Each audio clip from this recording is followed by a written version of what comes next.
Through Artemis, the twin sister of Apollo, we are returning to the moon. Artemis I will be the first flight test of each of these components. United together, this is the first of Artemis's arrows, capable of ushering in the next chapter of human lunar exploration. With each component playing its part in a grander effort, we, the people of the Artemis generation, all around this beautiful world, will bear witness to what we are capable of. Together, we are going back to the moon.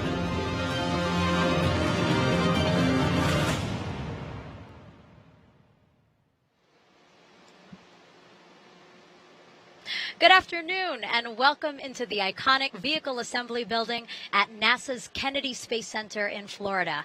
I am Megan Cruz, and today you will witness history in the making. That right there is the world's most powerful rocket, NASA's Space Launch System, or SLS, and on top, the Orion spacecraft that will return us to the moon. We are reigniting our passion for discovery today by rolling this integrated system out of the VAB for the first time ever. That roll started just a few seconds ago, and now both SLS and Orion are headed to historic launchpad 39B for a critical test that will help determine if we are ready for Artemis I. Artemis I is an uncrewed test flight of SLS, Orion, and the ground systems here at Kennedy. If all goes well, Orion will orbit the moon farther than any of the Apollo missions before it. Artemis II will have astronauts on board when it orbits the moon, and then Artemis III and future missions will land the first woman and person of color on the moon's surface. The last time a person stepped foot on the moon was 50 years ago for Apollo 17, and that was the last time a moon-bound rocket left the Vehicle Assembly Building. Now, close to 10,000 people have gathered outside the VAB to see today's rollout. Wow, look at that crowd. You know, it sounds like an easy operation rollout, but really, it's not as easy as it may seem. Together, the rocket and spacecraft stand just taller than the Statue of Liberty. As you can imagine, you need a pretty impressive machine to move it all. Well, take a look at your screen. We're going to show you what we call the crawler, because it will slowly and carefully crawl SLS and Orion the 4 miles to the launch pad. It's that piece of machinery you see on the bottom there carrying all of that. It's 4 miles to the launch pad. Estimated arrival at the pad is 4:30 a.m. tomorrow morning. So again, 11 hours from now. We are taking this slow and easy. Whether you're here in person or with us virtually, we are so glad to have you here to celebrate this historic moment. Over the next hour, we will have Grammy Award-winning artist Eddie Vedder with a song that honors the Artemis missions. You will also hear from NASA's administrator. But first, I'm excited to introduce the University of Central Florida's Jammin' Knights to perform our national anthem.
Returning to the moon is a multinational ambition, the tireless work of more than 70,000 people across every state of our country and also different countries around the world.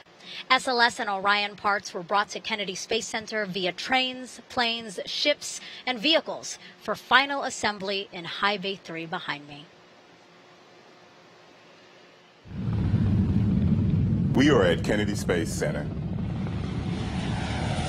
Every piece of hardware necessary to return to the moon is now here.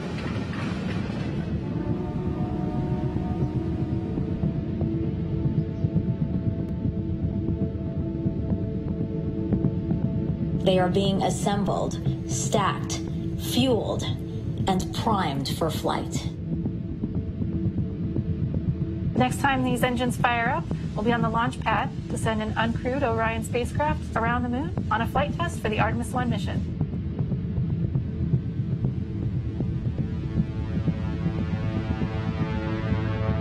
It's been a journey of 1,000 miles from factory floors all across this country and around the world to here.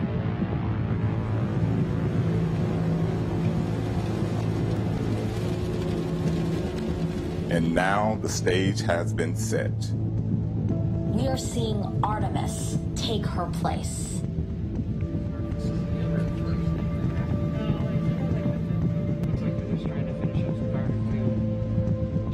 The framework to support the enormity of this moment can't be measured in renovations and rehearsals alone.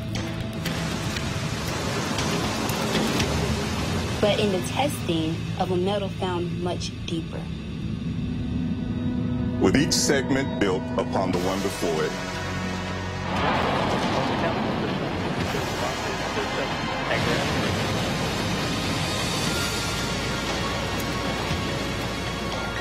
the volume of anticipation can be seen rising.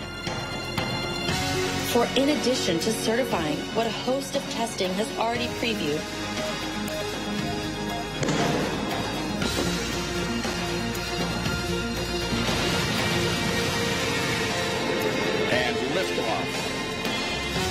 the dawn of Orion and a new era of American space exploration. Artemis will demonstrate a new path to the moon for this generation. Artemis I, An uncrewed test flight will be a final proving of every system in every component. in the harshness of space. A mission that, when successful, Will open the door for the moonwalkers and lunar experiments that so many have hoped and dreamed about. We are going.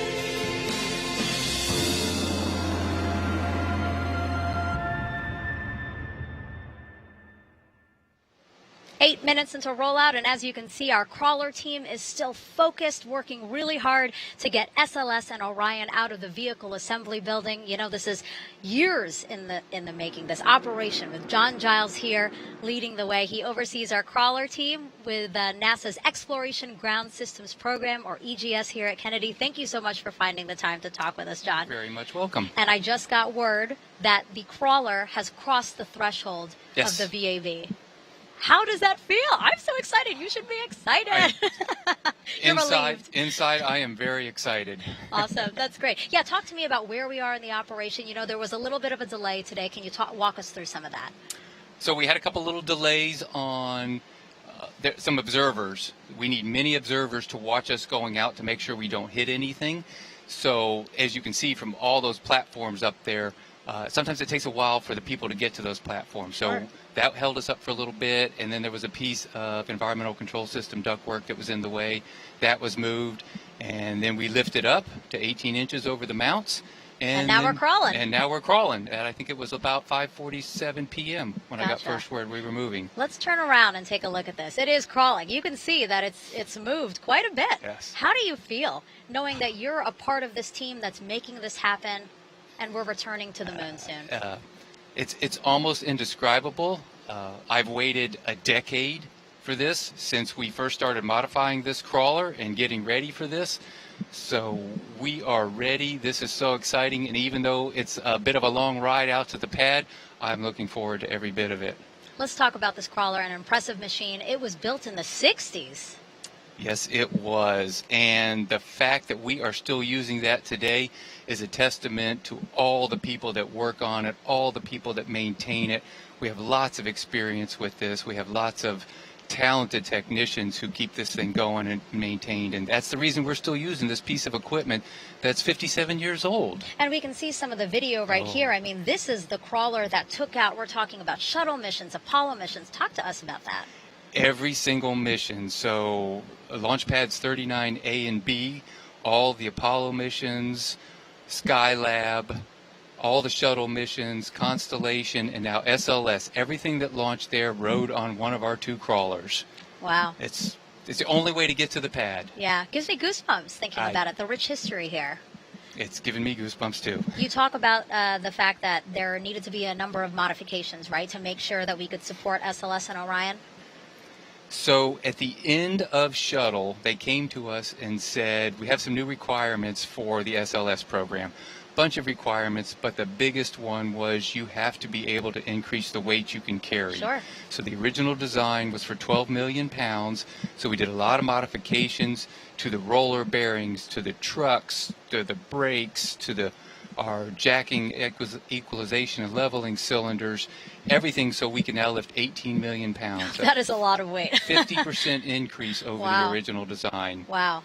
And you guys did that. You made that happen. You know, I also read an interesting stat that the top of the crawler, the surface there, is the size of a baseball diamond. That is unbelievable. And the fact that somebody is driving something that size right now. So that comes from the bases on a Major League Baseball field are 90 feet apart. So the 4 locations where we intersect or where we mate with the mobile launcher are 90 feet apart. So that is an actual baseball infield. But the crawler is actually even bigger. Wow. It's 131 feet by 114 feet, weighs 6.6 million pounds. So it's, in talking with the drivers, it's kind of like driving a super tanker.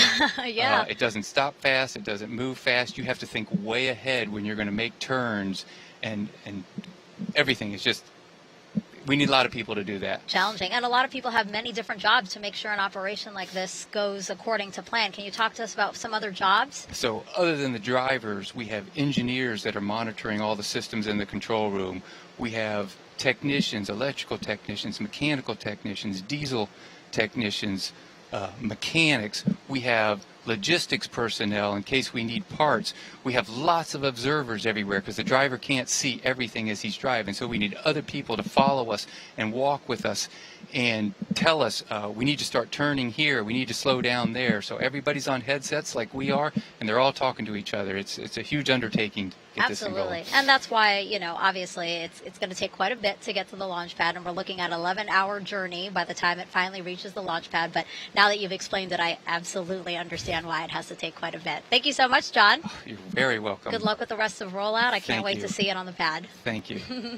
Now, the Artemis program is named after Artemis of Greek mythology. She was Apollo's twin sister and the goddess of the moon.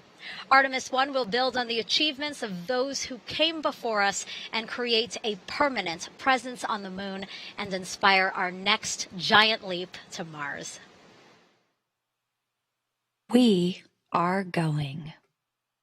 The history of this agency is marked with broken barriers, once viewed as impossible, with science fiction turned reality, with innovations that have spun industries all their own, and with demonstrations of peace for all humankind. We soar in the skies of our home planet. We maintain a human presence just outside of gravity, and we touch points all across the solar system and beyond. We're going back to the moon, and this is why. The moon is a treasure trove of science. It holds opportunities for us to make discoveries about our home planet, about our sun, and about our solar system. The wealth of knowledge to be gleaned from the moon will inspire a new generation of thought and action. Without fail, every major program and mission NASA has invested in has led to technologies and capabilities that have shaped our culture. The breakthroughs of the Artemis era will define our generation and the generations to follow. The tens of thousands of jobs associated with propelling us to the moon today are just the beginning of a lunar economy that will see hundreds of thousands of new jobs develop around the world. This is not an ambition of one entity or one country. The exploration of the moon is a shared effort, woven together by a desire for the greater good. Why the moon? Because the missions of tomorrow will be sparked by the accomplishments of the Artemis generation today. Because the ambition to go has already begun. And because Mars is calling. We need to learn what it takes to establish a community on another cosmic shore. So let's camp close before pushing out. And so, we go to the moon now, not as a series of isolated missions, but to build a community on and around the moon capable of proving how to live on other worlds.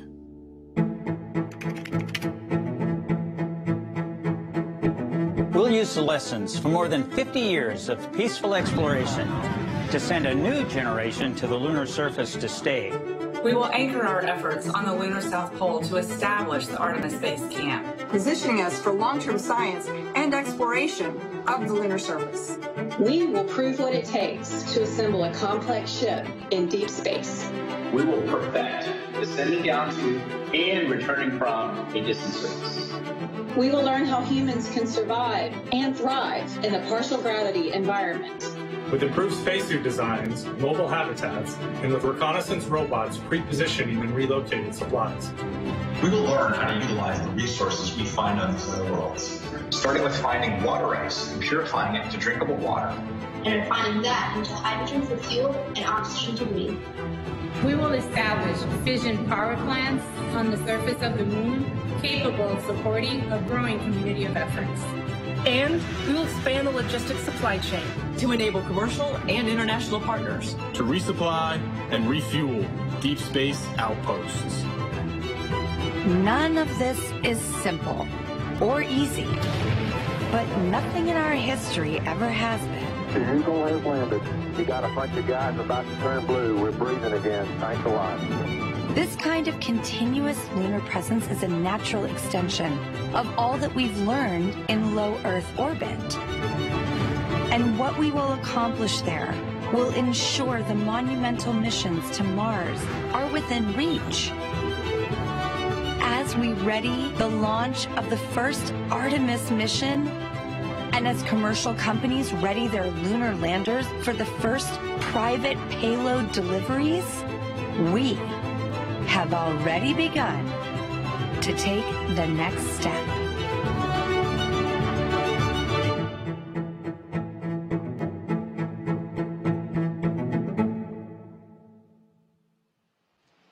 Everyone, take a look at your screen right now. That right there is SLS and Orion, and it is outside of the vehicle assembly building for the first time ever. It is giving me goosebumps just to say that, seeing it poised there.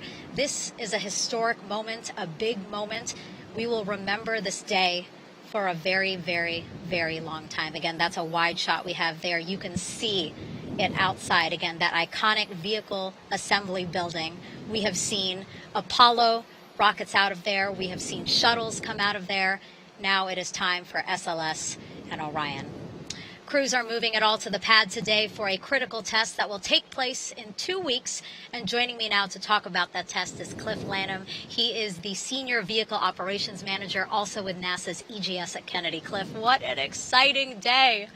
Oh, you can't imagine for this team. We have been working really hard over the last 14 months to get to this point, and the team is beyond excited. We're ready to get out to the pad. There's 21 million pounds of hardware between the crawler and the mobile launcher and the Artemis headed out to the pad, so we're ready to go. This must mean so much to your team. I mean, you guys are in charge of really everything, right? Talk to me about what EGS is in your role. So EGS, Exploration Ground Systems, is one of the 3 sister programs that's responsible for getting us back to the moon. And from our standpoint, we are responsible for development of the pad, the mobile launcher, the crawler, and doing all the facilities and the ground support equipment that's responsible for supporting build-up and testing of the rocket. So we do that, but in addition to that, we're responsible for operations as far as assembly, test, and checkout of the rocket. We also are responsible for launching the rocket, and then we're also responsible for recovery of the crew module out in the Pacific after splashdown. That's a lot. So this is the start of a lot that we are looking forward to. Yes. That's wonderful. And, now the rocket is on its way to historic launch pad 39B. Yeah, a lot of rich history there. Right. Oh, absolutely. 39B, actually, it's where Apollo 10, the precursor for Apollo 11, the first moon landing, started. We've done 3 Skylab launches from there, 51 shuttle launches, and also a Constellation test launch. So a lot of action has occurred out there at Pad 39B. So it's headed out there for a wet dress rehearsal. Can you tell people what that is? Absolutely. Wet dress rehearsal is a major test for us where we're actually going to load over 700,000 gallons of propellant, liquid hydrogen, liquid oxygen into both the first and second stages, so the SLS and the ICPS in this case. The team will run through a countdown, so they'll start about 8 hours prior to what is called T0, and they'll actually go through their procedures for a countdown. They'll get down below a minute, and they'll recycle that count to practice that as well, up to 10 minutes, and then they'll count back down to less than 10 seconds when they'll stop the test, and that'll be the end of the test, drain the vehicle, and evaluate the information and see how we did. Yeah, so you guys have to have a successful wet dress rehearsal, right, before we can announce a date for Artemis I launch? Correct. So what they'll do, they'll spend a week or 2 evaluating data. They'll know pretty soon during the test, hey, we're meeting our objectives. But it will take probably, 1 to 2 weeks before they'll be ready to say, hey, the test is fully successful and we're ready to start thinking about setting a launch date. Okay. So today is a big day because we are getting to that final test that hopefully soon we will know when Artemis I launches. Absolutely. We're very excited about it. And again, this is the next big milestone for us, getting to the moon. So. Yeah. Well, good luck with everything. Good luck with the wet dress. Good luck with the rest of the rollout. And I'm excited. I hope you are too. I am too. Absolutely. Perfect. Thank you so much. I appreciate it.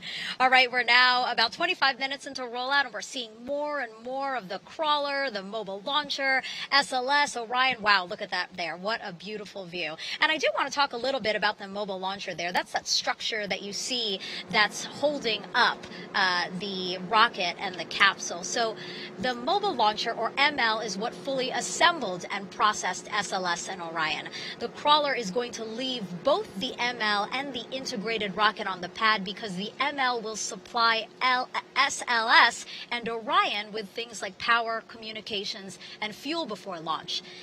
And then SLS will lift off from the ML. And when we fly crew on later Artemis missions, they will use a walkway called the Crew Access Arm on the mobile launcher to get into Orion.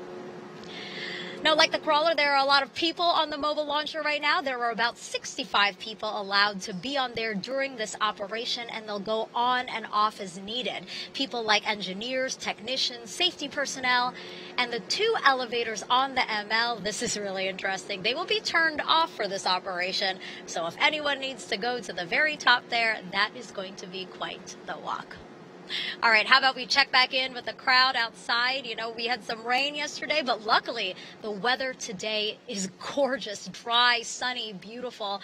So many people excited to witness this historic rollout. Again, I'm told nearly 10,000 people are out here, many of them Kennedy Space Center employees with their family and friends. Right now, they can see, again, all of SLS and Orion in its glory. It's just a beautiful sight, and for those out here today, it is a very lucky and blessed opportunity to get to see this outside of the VAB. Coming up, we're going to hear from Janet Petro. She's our Kennedy Space Center director, and after her, we'll have NASA Administrator Bill Nelson. But first, another special musical performance, this time Return to the Moon, an homage to Artemis performed by the University of Central Florida's Symphonic Brass and Percussion Band.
Well, good evening, Kennedy Space Center. Thank you all for joining us for this historic event, and I think an emotional event for a lot of us out here today. I am so happy that so many joining us today with our workforce. Our loved ones are joining us out here today, as many of you also have made so many sacrifices over the years to get to this milestone. This year, Kennedy Space Center celebrates 60 years supporting America's space program. And as we take some time to reflect on the 6 decades of science and exploration, it really seems fitting that we look ahead, celebrate this milestone, our first step to returning to the moon. You know, every single vehicle that has carried humans beyond the bounds of low Earth orbit has undergone integration and testing in that vehicle assembly building, crawled down this roadway and launched right here from the Kennedy Space Center. Tonight, after years of meticulous planning, development, integration, testing, the Space Launch System, mated with the Orion spacecraft, will continue this proud tradition, leaving the VAB, as you see in front of you, to make its way to the pad for the very first time. And just as all eyes are on the SLS tonight as it makes its journey, in a few short weeks, all eyes are going to be on the sky as it rocks the space coast and takes its maiden flight around the moon and then comes back. You know, 60 years ago, Kennedy Space Center was established to meet the challenge of landing a man on the moon and returning him safely to Earth. Through Artemis, we will see the first woman and the first person of color on the lunar surface. We'll develop and implement the science necessary for a long-term human presence in deep space, and we will utilize this knowledge to prepare for future human missions to Mars. Today we honor that legacy for those who paved the way before us, and as we blaze a new trail and contribute to a new chapter in our history of our nation and of this agency.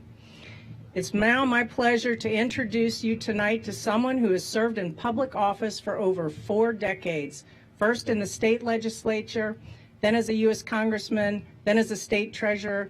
He was elected 3 times to the United States Senate and represents my home state of Florida for 18 years. And in 1986, he flew on the 24th flight of the space shuttle, where he served as a payload specialist on STS-61 aboard Space Shuttle Columbia. His passion and his commitment to the agency and its mission are helping NASA to continue to advance the frontiers of knowledge and exploration. So please help me and join in welcoming our NASA Administrator, Senator Bill Nelson.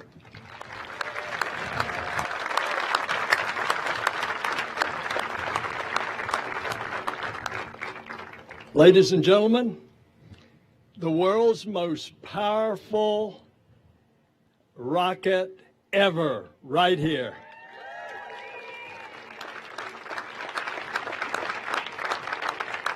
And it's back to the moon and then on to Mars. Let's hear it for the musicians at the University of Central Florida.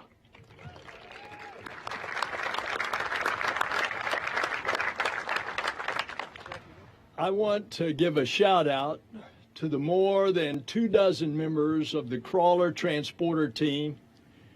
They are transporting SLS out to the launch pad, and the team is led by Bob Myers, who is at the wheel of the crawler.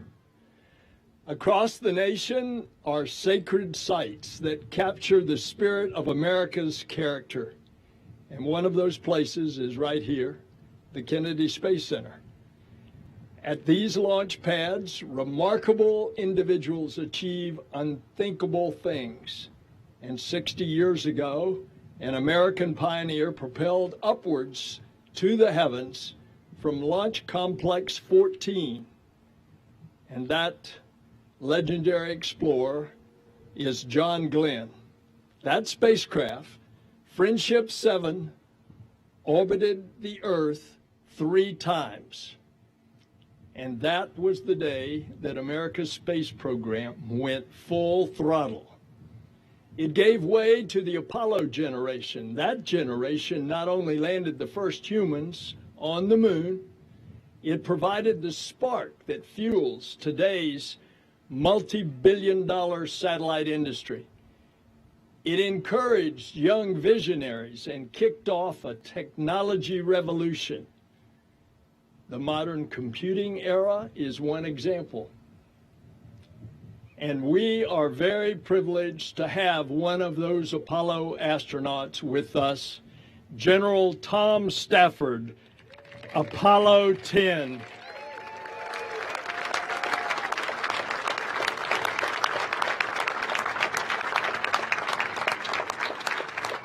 Today, a new generation, not the Apollo generation, but it's the Artemis generation, is preparing to reach new frontiers.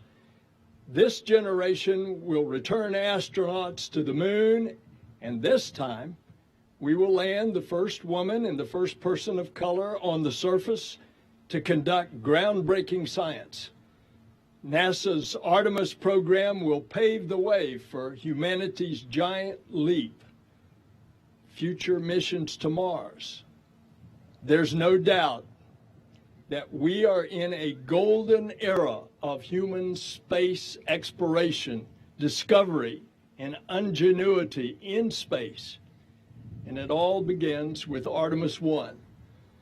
The Space Launch System is the only rocket capable of sending humans into deep space. It's the most powerful rocket in the world. And during liftoff, it will produce 8.8 million pounds of thrust, propelling the Orion spacecraft about 240,000 miles to the moon. And Orion will venture farther than any spacecraft built for humans that has ever flown humans. It will stay in space longer than any spacecraft designed for astronauts that has ever done without docking to a space station. And after a 3-week journey of over 1 million miles, Orion will come home faster and hotter than any vehicle has before. And it wouldn't be possible without all of you here today. We are joined by thousands of members of the NASA family. It's because of you that we are here today. Our workforce has been a relentless spirit. We imagine, we build, we never stop pushing the envelope of what is possible.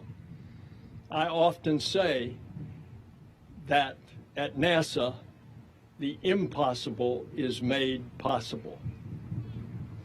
Artemis I will demonstrate NASA's commitment to and capacity to extend humanity's presence on the moon and beyond.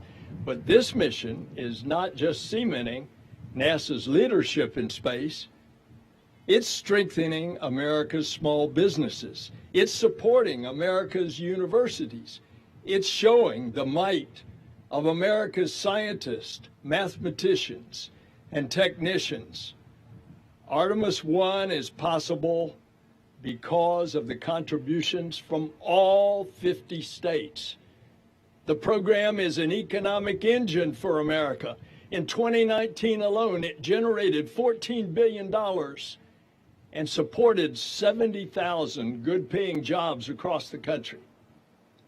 But to lead in the 21st century, America must not go alone. We must accomplish our goals together.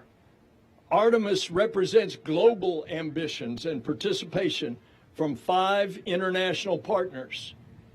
The European Space Agency provides the European Service Module, the powerhouse of the Orion spacecraft that provides electricity, propulsion, thermal control, air, water to Orion in space.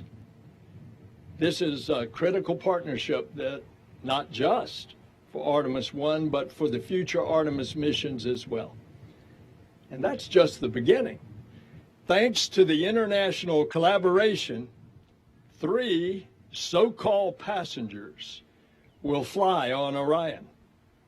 Zohar and Helga, named by the Israel Space Agency and the German Aerospace Center, are 2 female mannequins. Their jobs are to provide data on radiation levels during the mission. The 3rd passenger is a male mannequin whose name was decided by more than 300,000 people in a naming contest. And his name is Commander Munikin Campos, honoring Arturo Campos, the late member of the NASA family. Arturo helped bring the crew of Apollo 13 safely back to Earth. And a surprise, Snoopy in his orange spacesuit will hitch a ride. We're also taking advantage of additional space on SLS to launch several CubeSats in cooperation with the Japan's Aerospace Exploration Agency and the Italian Space Agency. Humanity's drive to explore the cosmos is not bound by border. Discovery strengthens diplomacy. This mission, this program, will build a global alliance that explores deep space for the benefit of all. And of course, Artemis I will be a major step, but our journey is far from over. This will be the first in a series of increasingly complex missions. In 2024, for the first time since Apollo 8, astronauts will return to the moon on Artemis II. The astronauts will fly in lunar orbit, venturing farther into space than any humans have ever before. And these are not a series of isolated missions. Each will be a groundbreaking complement and component to build the presence on and around the moon and eventually beyond. And none of this is easy. Nothing NASA dares to achieve ever is. But as we have shown with this pandemic, NASA knows how to press forward. Artemis personifies why NASA needs continuity of purpose. Our missions have not achieved and were not achieved just by a single administration, but across many administrations. And I'm proud President Biden has shown strong support for these missions. And every breakthrough should be seen as a triumph for our country and all of humanity. And when the next humans walk on the moon, I hope that every single child around the world, I hope they see themselves in this new generation of explorers. NASA's history has become intertwined with the never-ending American story. The sky has never been the limit for NASA. This is our opportunity to make limitless potential of every American. It's past time to bring down the barriers that limit opportunity in underserved and underrepresented communities. It's time to anchor fairness as a core in every component in every NASA mission. Artemis missions should show every child that they can dream it. If they can dream it, they can be it. And perhaps they will one day join the NASA family as a technician or a mathematician. Maybe they'll walk on the moon or be the pioneers who venture onward to Mars. This is what NASA does best. We unify, we discover, we inspire. And from this sacred and historical place, humanity will soon embark on a new era of exploration. Aboard this spacecraft will be a flash drive. It will hold the names of over 1 million individuals from around the world. That flash drive will contain more than names. It will represent our stories, who we are, the child who imagines themselves soaring in the skies, the student who burns the midnight oil at the library so they can build a rocket and a spacecraft like this one, the NASA employee who gazes up at the moon every night, knowing that their work will soon return humankind to the lunar surface. And when this monster rocket lifts off, it will carry all of our greatest hopes in the heavens. Every single person who dreams of discoveries will see many more in our lifetime. I want to thank all of you, all of these workers, the whole space team, the family of NASA, and may God bless you and the Artemis to the moon and then to Mars. God bless you.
If you're just joining us, welcome to Kennedy Space Center in Florida, where everyone is celebrating. Take a look at them in that crowd.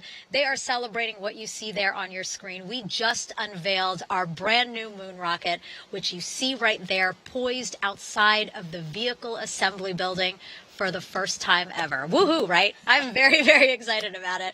NASA's Space Launch System, or SLS, is the most powerful rocket in the world, and sitting on top is the new Orion capsule that will fly us back to the moon.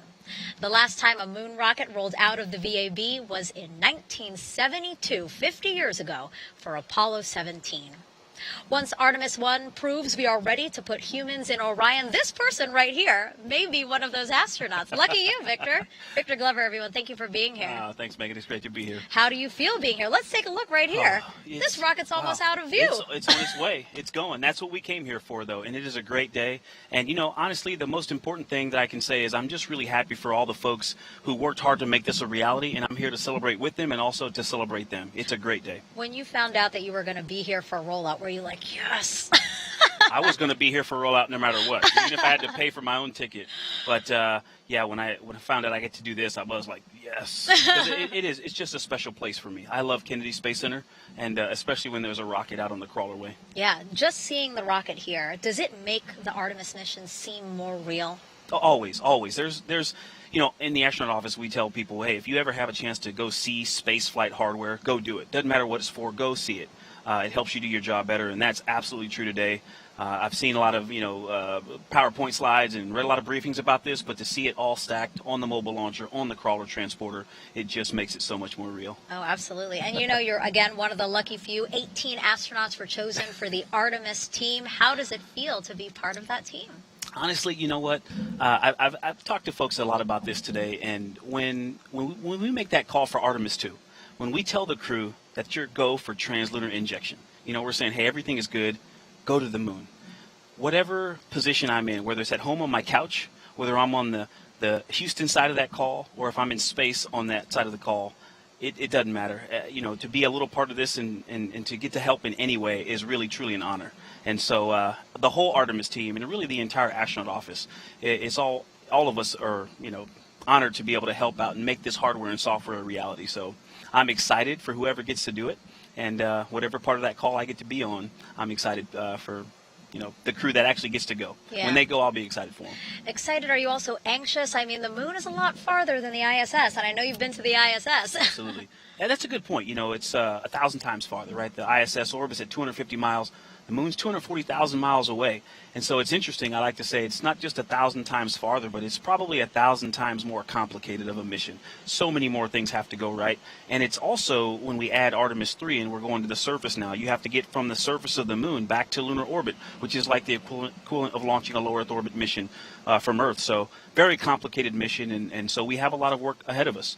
But you know, we're going to get it done, and it'll be all starting with this one, with Artemis I. What do you think of the fact everything that you just described seems, no pun intended, out of this world, and the fact that thousands of people from across the globe came together to make this today a reality, and that we're on the path to the moon, to Mars? How do you feel about that? That is a really big part of this. That's what's special. Someone asked me earlier, talking about being part of the Artemis team, they said, hey, how does it feel, you know, to watch your rocket? And I said, well, look, correction. I mean, this is our rocket. It's humanity's rocket. When those 4 RS-25s and those 2 solids light, I hope the whole world is watching. And I hope a lot of kids decide to study science and math because of it. And that's really what it's about, inspiring kids to go out and be their best selves. And so I am excited because this is a great step for humanity. We call things that humans come together to do, you know, when we put aside our differences and we accomplish great things, we call them moonshots, you know, but it's been a long time since we've actually made a moonshot. So our generation now has a chance to have our own actual moonshots. Yeah, hearing you talk about it just makes me so excited. You know, just your passion for this program and what's to come. Thank you so much for sharing that with me and the rest of everyone watching today. Thank you, Victor. My pleasure. It's great to be here. All right, perfect. And that's going to wrap up our live coverage of the first ever rollout of NASA's brand new moon rocket. You know, we're an hour into this. We still have 10 more to go until the crawler reaches pad 39B. It will stay on the pad until the wet dress rehearsal the first week in April. And if all goes well, the launch team will set a date for Artemis I. If you don't want to miss any part of this first Artemis mission, you can register to be a virtual guest. You'll receive important updates and special content straight to your inbox. You can sign up for that by scanning the QR code you see there on your screen. It will take you to this website, nasa.gov/virtual-guest, if it's easier just to write down. Again, nasa.gov/virtual-guest. And when Artemis I does take flight, we will, of course, have a live broadcast for you. It will start on NASA TV about 2 hours before liftoff. Let's end the show now with Grammy award-winning artist Eddie Vedder and his new song titled Invincible, a nod to this moment. Getting here was not easy. It was the work of thousands of dreamers and doers across the globe. Thanks to their invincible spirit, we are on our way to the launch pad, then the moon, then Mars. Because we are curious. We are capable. We are Artemis. Good night.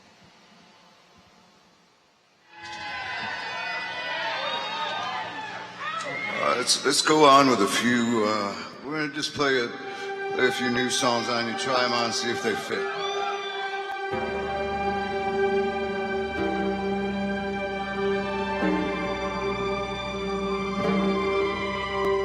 Can you hear me? Are we clear? Clear for liftoff. Take off. We're making reverberations. Are we affirmative? No negatory. Come in. Radio, what's your story? Ayahuasca kilo. Well, you're welcome. Are you ready for a better Beckle Victor? Feeling wider than a wave. Yeah. Better quicker than straight.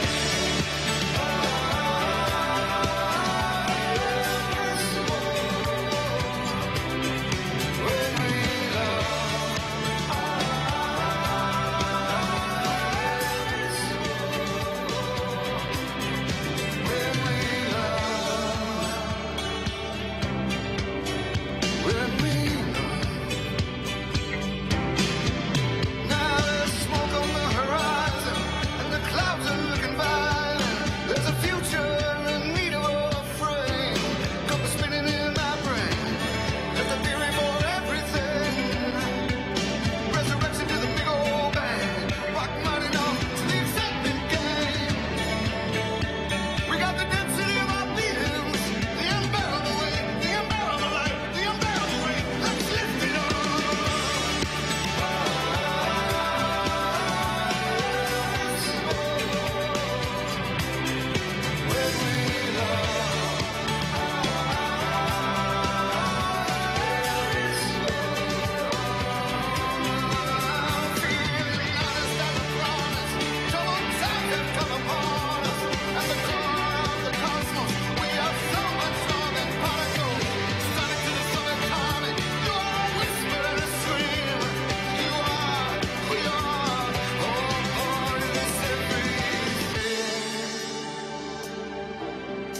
Yeah, so feel important.